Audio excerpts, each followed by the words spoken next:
Welcome back to our walk through Perth. Today, we leave the river behind and step into the city's historic and financial heart, the Central Business District. Along St. George Terrace, modern towers stand guard over colonial survivors like the Deanery and the Cloisters, pieces of a past that refuse to be cleared away. The old Perth Boys' School, built in 1853, still stands as a testament to early education, its sandstone walls etched with the stories of former students. We move into the vibrant Hay Street Mall, where the city's commercial pulse beats strongest among the heritage facades. If you like this content, please help us by hitting the subscribe button and notification bell so you can be notified when we upload additional content. Stepping into London Court is like stepping back into Elizabethan England. Built in 1937, it's a Tudor fantasy in the middle of a modern city. The clocks here are legendary.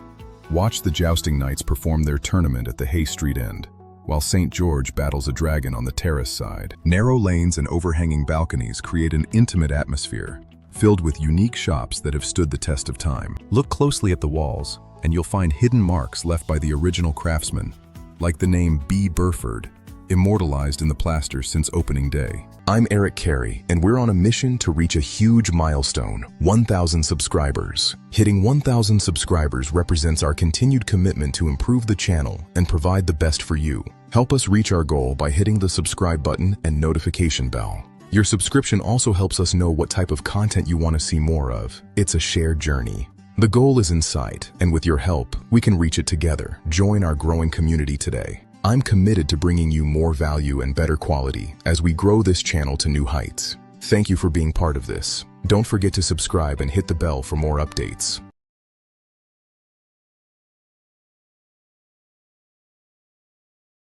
At the corner of Hay and Barrack Streets stands the Perth Town Hall, the only major town hall in Australia built entirely by convict labor. The architecture itself holds grim secrets, with windows shaped like the broad arrow and motifs inspired by the hangman's rope, a nod to the hands that built it. For decades, its clock was the primary timekeeper for the community, a towering landmark of civic pride and craftsmanship. Leaving the grand halls, we dive back into the fast-paced energy of the city streets as we head toward its hidden lanes. Wolf Lane represents the new Perth.